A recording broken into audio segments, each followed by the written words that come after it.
Yes, good morning all of you. Today we'll be doing chapter number 6, My Childhood of Your Beehive books.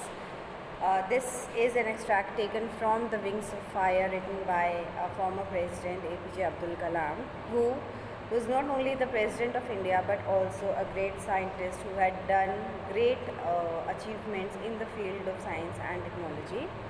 So, before reading the chapter, they have asked us a few questions. Can you think of any scientist who have also been statesmen? Yes, it is APJ Abdul Kalam. APJ Abdul Kalam, whose projects in space, defense and nuclear technology guided India into the 21st century, became the 11th president in 2002. In his autobiography Wings of Fire, he speaks of his childhood. वो अपने बचपन की बातें कर रहे हैं. Now we start with the chapter. I was born in middle class family in the island town of Rameswaram in the erstwhile Madras state. My father Jinul Abdin had neither much formal education nor much wealth. Despite these disadvantages, he possessed a great innate wisdom and a true generosity of spirit. He had an ideal helpmate in my mother, Ashiyamma. I do not recall the exact number of people she fed every day, but I am quite certain that far more outsiders ate with us than all the members of our own family put together. तो APJ Abdul Kalam कह रहे हैं कि उनका जो जन्म है वो एक बहुत ही मिडिल क्लास फैमिली के अंदर हुआ था. कहाँ? रामेश्वरम में.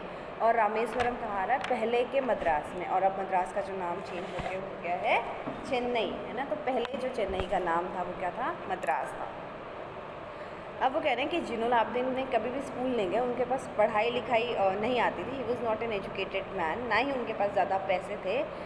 लेकिन इन डिसएडवांटेजेस के बावजूद भी उनके अंदर जो एक होता है ना क्वालिटी और फीलिंग, उनकी अपनी नेचर इतनी शानदार थी कि अगर उनसे कोई एक बार बात कर ले, होता ना ज्ञान, पता नहीं कहाँ से इतना ज्ञान उनके अंदर था और इतने हेल्पफुल उनके नेचर के अंदर. और उनकी इन क्वालिटीज़ को निखारने के लिए एक और उनकी हेल्पमेट थी. कौन? अब्दुल कलाम की मदर, जिनका नाम था आशियम्मा, जिनके पास भी सुपर्ब क्वालिटीज़ थी. और वो कह रहा है कि मुझे आज तक याद नहीं है, मैं काउंट नहीं कर सकता हूँ कि कितने लोगों का खाना रोज़ आशियम्मा बनाया करती थी, उनकी मदर बनाया करती थी. ना सिर्फ घर के लोगों का, इनफैक्ट बाहर वाले भी जो है हमारे साथ खाना खाया करते थे.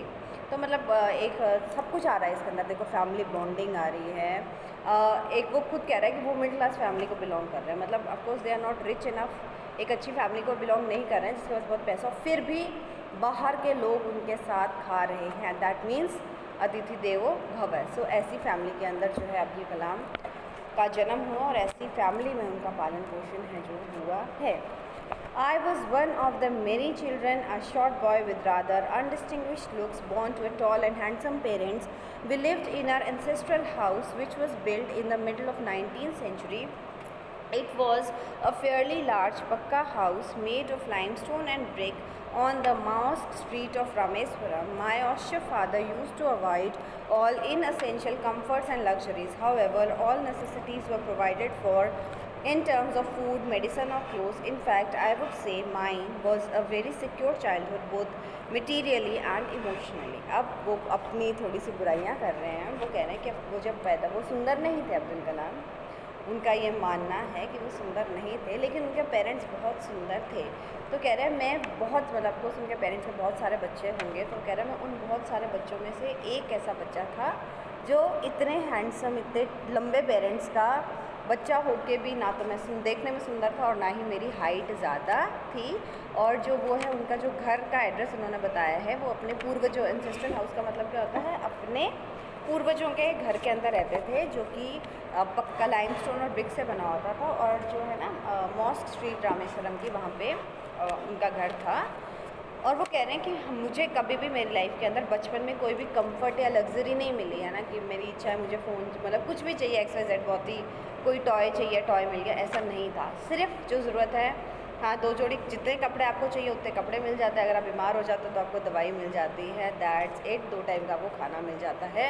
उसके अलावा कोई भी कंफर्ट या लग्जरी उनको बचपन में नहीं मिली थी.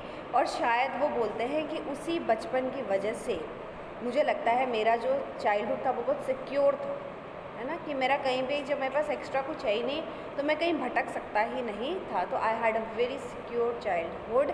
कैसे? बहुत मटीरियली भी, है ना, क्योंकि मेरे पास चीज़ों की कमी थी तो मुझे चीज़ों की वैल्यू थी, और इमोशनली भी, है ना, बिकॉज माई पेरेंट्स जहाँ ज़रूरत है वहाँ पे everything was provided to me. Then he says, the Second World War broke out in 1939 when I was 8 years old. For reasons I have never been able to understand, a sudden demand for tamarind seeds erupted in the market. I used to collect the seeds and sell them to the provision shop on the Moss Street. A day's collection would fetch me a princely sum of 1 anna. My brother-in-law, Jinulab Jalaluddin, would tell me stories about the war which I would later attempt to trace in the headlines of Dinamani. Our area, being isolated, was completely unaffected by war, but soon India was forced to join the Allied forces and something like the state of emergency was declared. The first casualty came in form of a suspension of the train halt at Rameswaram station. The newspaper now had to be bundled and thrown out from the moving train on Rameswaram road between Rameswaram and Dhanusukodi.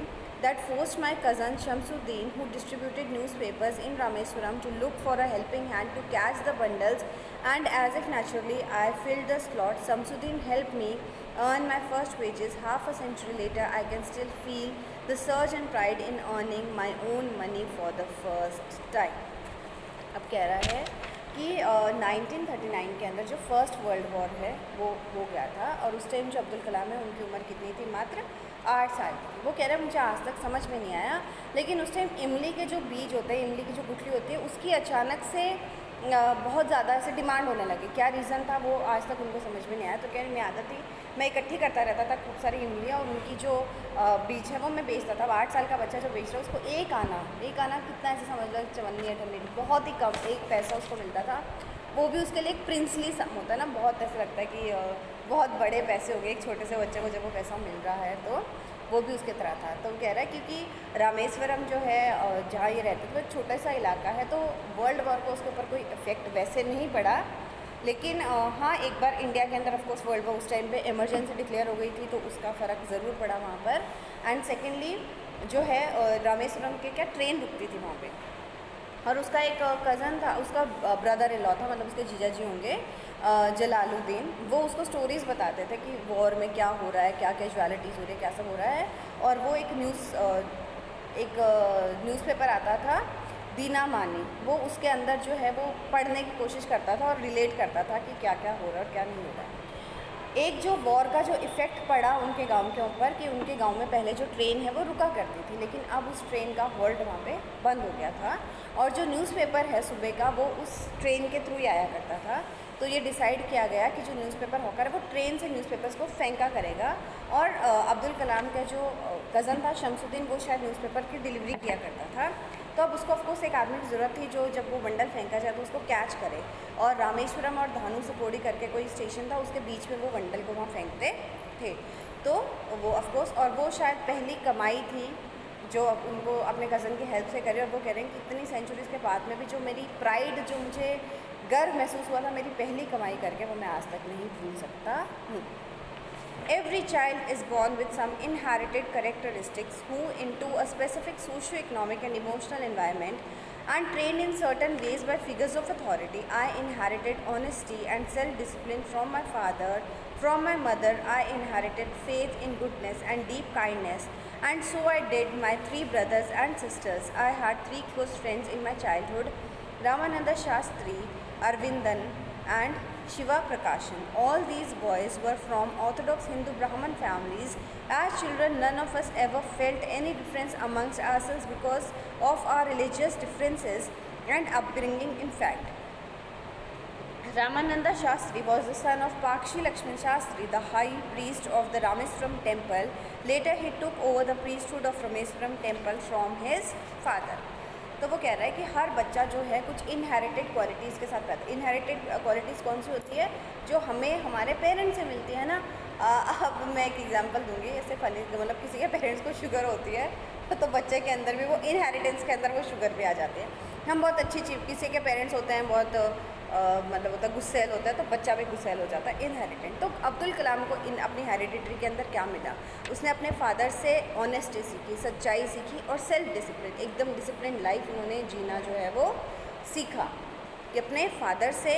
और उन्होंने अपनी mother से क्या सीखा? Goodness, अच्छाई, और deep kindness, है ना, बहुत दिल की गहराई से सबकी भलाई करना उन्होंने सीखा, और यही सब चीज़ें उनके भाइयों और बहनों ने भी सीखी उनके पेरेंट्स से। अब वो कह रहा है जब वो छोटे थे तब उनके 3 फ्रेंड्स थे और उनके फ्रेंड्स के नाम बताए जा रहे हैं। रामानंद शास्त्री था, अरविंदन था और शिव प्रकाशन था, है ना। और वो कह रहे हैं कि जब हम छोटे थे वो तीनों एकदम ऑर्थोडॉक्स हिंदू फैमिलीज़ को बिलोंग करते थे। और ऑर्थोडॉक्स फैमिलीज़ मुस्लिम्स हों चाहे हिंदूज़ हो, वो क्या होती है अपनी जो सोशल वैल्यूज़ होती है उनको बहुत वैल्यू करते हैं। उनके लिए उनके रिलीजन से बड़ा कुछ भी नहीं है ना। और मतलब वो दूसरे रिलीजन, मतलब हर आदमी को ऐसा लगता है कि जो हमारा रिलीजन है वो बेस्ट है ना। और दूसरे रिलीजन का हमेशा तुच्छ, छोटा, कुछ भी कह लो, हम उसकी वैल्यू नहीं करते। वो कह रहा है कि लेकिन जब हम छोटे थे तीनों तब तक हमारे अंदर ऐसी कभी भावना नहीं है, हमने कभी सोचा ही नहीं था कि हम किसी और रिलीजन को फॉलो करते हैं या हमारे अंदर ऐसा कोई डिफरेंस है। और ना ही कभी हमारे पेरेंट्स ने हमारे बीच में ये चीज़ आने दी। और फिर वो कह रहा है कि रामानंद शास्त्री कौन था? पाक्षी लक्ष्मण शास्त्री का बेटा। और पाक्षी लक्ष्मण शास्त्री कौन है? जो रामेश्वरम का जो टेम्पल है उसका सबसे बड़ा पंडित है। और बाद में अपने फादर से इनहेरिटेंस के अंदर इसको भी वो जो मतलब वहाँ का पंडित ये बना, सबसे जो मुख्य पंडित होता है। Arvindan went to business of arranging transport for visiting pilgrims, and Shiva Prakashan became a catering contractor of the southern railways. अब वो कह रहा है कि उसका एक फ्रेंड जो है वो मंदिर का पुजारी बन गया, एक फ्रेंड जो है उसने ट्रांसपोर्टेशन का बिजनेस स्टार्ट कर दिया, और एक जो फ्रेंड है वो सर्दर्न रेलवेज़ के अंदर कॉन्ट्रैक्टर बन गया था।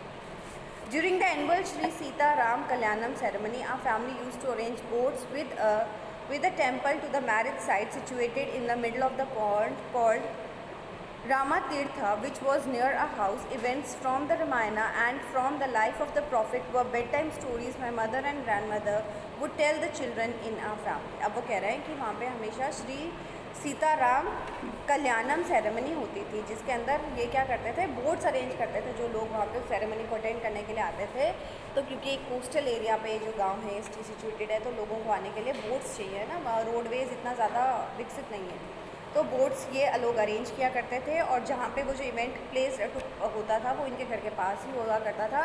और वो कह रहा है बेड टाइम पे, है ना, जब सोने का टाइम होता है, आपको दादी नानी जो स्टोरी सुनाते हैं, तो कह रहा है मेरी माँ और मेरी दादी ने हमेशा हमें रामायणा की स्टोरीज़ या फिर जो हमारे प्रॉफिट है ना मोहम्मद साहब, उनकी प्रॉफिट उनकी जो स्टोरीज़ है वो हमें बेड टाइम स्टोरीज़ के अंदर सुनाया जाता था। मतलब एक देखो, एक ऑर्थोडॉक्स फैमिलीज़ हैं, स्टिल वो दोनों रिलीजन्स के बारे के जो मेन करेक्टर्स हैं, जो लेजेंड्स हैं, उनके बारे में बता रहे हैं अपने बच्चों को। ये नहीं कि हमको सिर्फ अपने धर्म का सीखना, दूसरे धर्म का नहीं जाना है। तो ऐसा था उनका बचपन। That's why he was such a super personality.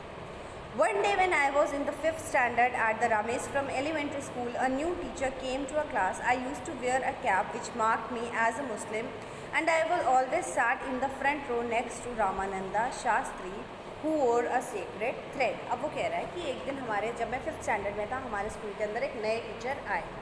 अब क्योंकि मेरा जो जन्म एक मुस्लिम फैमिली में हुआ था, तो एज अ कस्टम मैं जो एक मुस्लिम कैप होती है ना, जो स्कल कैप जिसको बोलता है, वो हमेशा पहन के रखता था। और मेरा जो फ्रेंड था रामानंद शास्त्री, वो मेरे साथ बैठा करता था, और वो हमेशा जो जनेऊ होता है, जो सीक्रेट थ्रेड होता है, उसको पहन के रखता था, और हमेशा फर्स्ट रो में बैठा करते थे दोनों साथ में। The new teacher could not stomach a Hindu priest's son sitting with a Muslim boy in accordance with our social ranking. As the new teacher saw it, I was asked to go and sit on the back bench. I felt very sad, and so did Ramananda Shastri. He looked utterly downcast as I shifted to my seat in the last row. The image of him weeping when I shifted to the last row left a lasting impression on me. अब वो कह रहे हैं जो teacher है, of course कुछ जो लोग होते हैं ना वो थोड़ा रिलीजियस माइंडेड होते हैं, तो उस टीचर को ये बर्दाश्त नहीं हुआ कि एक पंडित के साथ और एक मुस्लिम लड़का बैठा है, और वो भी फ्रंट रो पे, तो उसने अब्दुल कलाम को सबसे लास्ट बेंच पे जाने के लिए कह दिया। अब वो बहुत सैडनिंग इवेंट था इसके लिए भी और उसके फ्रेंड के लिए भी, और इसका फ्रेंड जब ये पीछे उठ के गया तो रोने लग गया। और वो कह रहा है वो जो इम्प्रेशन है जो उसकी वो रोते हुए आंखें मुझे आज भी याद है, उनका एक एवर लास्टिंग इम्पैक्ट है मेरे अंदर। After school, we went home and told our respective parents about the incident. Lakshmana Shastri summoned the teacher and in our presence told the teacher that he should not spread the poison of social inequality and communal intolerance in the minds of innocent children. He bluntly asked the teacher to either apologize or to quit the school and the island. Not only did the teacher regret his behavior, but the strong sense of conviction Lakshmana Shastri conveyed ultimately reformed this young teacher. अब of course ये बहुत उदास मन से जब घर आके इन्होंने इस इंसिडेंट के बारे में अपने पेरेंट्स को बुलाया, तो जो उसके फादर थे लक्ष्मण शास्त्री, जो मंदिर के बहुत बड़े पुजारी थे, उन्होंने उस टीचर को बुलाया और उस टीचर को सख्त हिदायत दी कि तुम ये जो नफ़रत का जो बीज है वो हमारे बच्चों, इनोसेंट बच्चे हैं, इनके अंदर नहीं डालोगे। कम्युनलिज्म, इनइक्वालिटी इन बच्चों को तुम्हें नहीं सिखानी है। All are men, all are equal in the eyes of God, है ना। और वो क्या हुआ, उस चीज़ ने, जो उस नया टीचर था उसको और ये कह दिया कि अगर तुम्हारी ऐसी ही सोच है तो तुम या तो उसको दो ऑप्शन दिए, या तो तुम इन बच्चों को सॉरी बोलो, अपने जो तुमने किया उसे सॉरी बोलो, या तुम ये जो आइलैंड है और ये स्कूल छोड़ के अभी यहाँ से दफ़ा हो जाओ। और वो जो ऑफकोर्स वो जो टीचर है वो बहुत सॉरी फील हुआ और उस दिन से उसका भी एक हृदय परिवर्तन जो है वो हो गया, है ना। उसने भी जो इनइक्वालिटीज़ जो वो करता था वो करके उसने छोड़ दी। On the whole, the small society of Rameswaram was very rigid in terms of segregation of different social groups. However, my science teacher Siva Subramaniam Iyer, though through an orthodox Brahmin, was very conservative wife, was something of a rebel. He did his best to break social barriers so that people from varying backgrounds could mingle easily. He used to spend hours with me and would say, Kalam, I want you to develop so that you are on the par with the highly educated people of big cities.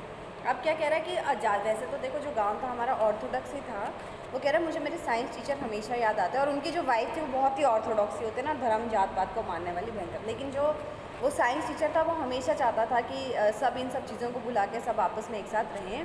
और कह रहे हैं वो मेरे साथ घंटों बातें करते थे और मुझे हमेशा समझाते थे कि मैं चाहता हूँ कि मैं तुम्हें एक बहुत बड़ा आदमी बनता देखूँ, मैं तुम्हें एजुकेटेड लोगों के बीच में बैठता उठता हुआ देखूँ। One day he invited me to his home for a meal. His wife was horrified at an idea that a Muslim boy being invited to dine in her ritually pure kitchen. She refused to serve me in her kitchen. Siva Subramaniam Iyer was not perturbed, nor did he get angry with his wife, but instead served me with his own hands and sat down beside me to eat his meal.